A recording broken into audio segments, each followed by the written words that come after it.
E vamos à nossa reflexão diária. O evangelho de hoje é Mateus 15, de 29 a 37. E o relato é da multiplicação dos pães. O segundo relato da multiplicação dos pães. Mas antes, aqui Mateus traz que Jesus cura uma numerosa multidão. Jesus está às margens do mar da Galileia, ele sobe a montanha. Essa montanha, ele senta e de repente numerosas multidões aproximam-se dele. E coxos, aleijados, cegos, mudos e muitos outros doentes são curados. Este Monte Santo, queridos irmãos e irmãs, hoje nós podemos dizer que é o próprio altar do Senhor, a Eucaristia, né? Porque é dali também que Jesus vai se compadecer daquela multidão. Depois que ele vê que todos estão, recebem as graças, as curas, as bênçãos, o povo glorifica o Deus de Israel.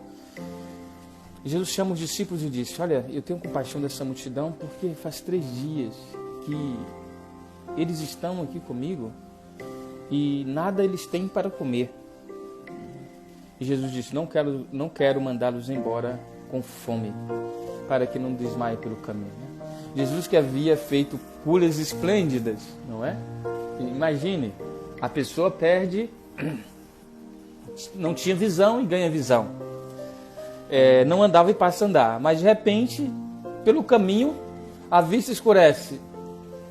Pelo caminho perde as forças para andar, né? Padre Léo tinha um dito que era o seguinte: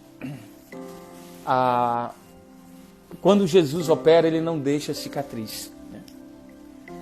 Jesus não deixa cicatriz. É justamente isso. Jesus está aqui e é bonito que Jesus está se compadecendo com a pessoa toda inteira, né? É o ser humano na sua totalidade. E a totalidade do ser humano tem sim o problema da saúde, tem sim a fome, tem sim. Aqui quando Jesus multiplicou o pão, é o pão mesmo. Jesus multiplicou e viu a necessidade real daquele povo. Era necessidade de alimentação. Era necessidade mesmo do mínimo necessário. Veja, queridos irmãos, ser cristão, ser alguém que crê em Jesus na Eucaristia e não ter compaixão, não ser generoso com o irmão que precisa de alimento, é um contrassenso, né? É claro, nós não podemos fazer o milagre da multiplicação dos pães, mas nós podemos sim partilhar o pão. Então, todo o discurso da igreja em relação à justiça social, ela em nenhum momento tem um desejo de ser uma ideologia, né?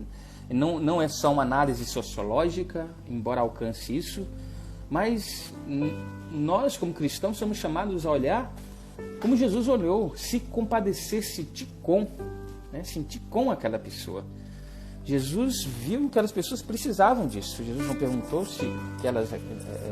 o que elas seriam, enfim, se elas mereciam ou não. Tem coisas que não se trata de merecer. Como nós meditávamos no Evangelho de anteontem, a respeito do centurião. E ele disse: Senhor, olha, eu não sou digno de que entres em minha casa, mas diz uma palavra e serei curado. Ou seja, quanto menos eu mereço, mais eu preciso. E Jesus percebe que o povo estava precisando, né? Jesus multiplica o pão com 7 pães e alguns peixinhos e dá o alimento àquele povo. Queridos irmãos, é claro que mais do que esse alimento, Jesus tem para nós o banquete para a vida eterna, que é a Eucaristia. E aí a gente percebe que o ser humano, eu e você, todos nós temos uma fome que ultrapassa o alimento. Mas ninguém tendo fome vai dizer que não é importante se alimentar. Ninguém tendo sede não vai dizer que não é importante saciar a sede. É importante sim. Tem a sua importância, tem o seu grau. Uma coisa a gente tende muito, eu costumo sempre dizer, a gente muitas vezes costuma colocar para brigar o que não é para brigar, o que é para harmonizar, o que é para somar, o que é para integrar. Então Jesus fez isso, olha, curou fisicamente, saciou a fome, mas tudo isso estava se direcionando para, queridos irmãos e irmãs, aquilo que definitivamente, é o verdadeiro banquete que a nossa alma precisa. É a sede de Deus. Nós temos fome sim das coisas, nós precisamos nos alimentar, nós precisamos desejar cada dia mais um mundo mais justo, mais fraterno. Mas existe algo no nosso coração que, cessado todas as nossas necessidades temporais e materiais, ele ainda teria sede de algo maior, porque existe no meu e no seu coração um lugar que só Deus pode de fato só saciar.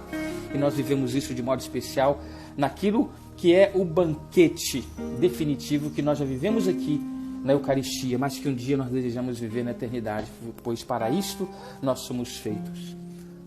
Banquete de ricas iguarias que diz Isaías na profecia. O Salmo também diz a respeito disso, o Salmo 22 ou 23, dependendo da tradução. Quando diz assim: bem à vista, preparais à minha frente uma mesa, vós ungis minha cabeça e o meu cálice transborda. Queridos irmãos, tudo isso, nossas necessidades materiais, mas há algo que vai além de tudo isso, que é a sede que o nosso coração tem por eternidade. Como é bom recordar as palavras de Santo Agostinho, que se aplica muito bem aqui. Inquieto estará o meu coração, ou seja, mesmo tendo tudo, estará insatisfeito enquanto ele não repousar em ti, Senhor. Então hoje, qual a sua inquietação? Talvez você tenha tudo, talvez você não precisa de nenhum milagre, talvez a sua vida esteja ajustada, mas pode estar uma inquietação no seu coração, e essa inquietação é por Deus. A nossa alma tem sede de Deus, nós somos feitos por Ele, e Ele não vai deixar inacabada a obra de suas mãos. Eu desejo a você que você se alimente da presença de Jesus, que também te viu quando Ele subiu naquele monte. Ele viu a minha e a sua dor. Que Ele te abençoe, que Ele te guarde e que Ele te sacie. Louvado seja o nosso